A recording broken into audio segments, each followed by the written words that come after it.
never thought I would find myself in a situation like this. If someone had told me years ago that I would cross this line, I would have laughed in their face. But here I am, drowning in emotions I can no longer ignore.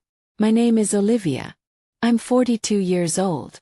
For the past 2 years, I have lived under the heavy weight of losing my husband, Daniel. He was my rock, my everything. When he died, my world shattered. I was left alone in a house where his scent still lingered on the pillows, where his books remained untouched on the nightstand. But as time passed, grief turned into something unexpected, something I never saw coming. Daniel's younger brother, Liam, had always been there. He was my support when I needed it most. At first, I thought he was just fulfilling his duty as an uncle to my kids and a brother to Daniel's memory.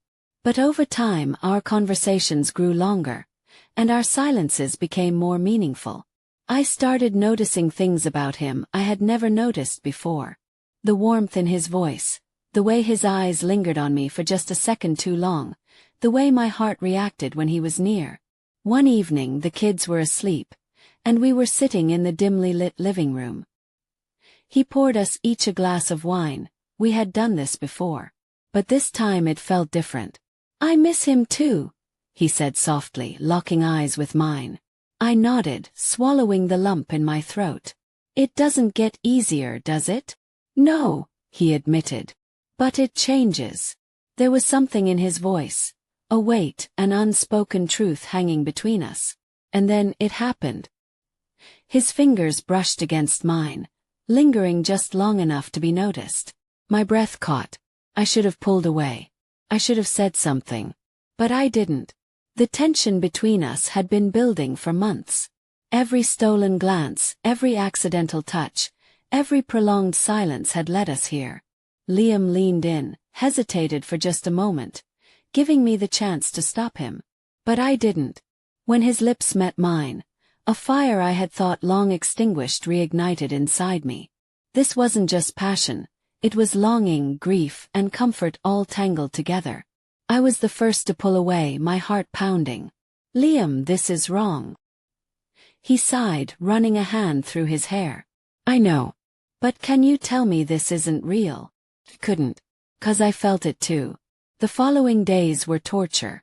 I couldn't stop thinking about that kiss, about what it meant, about how it made me feel. But the guilt was overwhelming. I saw Daniel's face in my mind. He had trusted us, and now we were crossing a line that could never be undone. But the heart is a strange thing. Doesn't follow logic.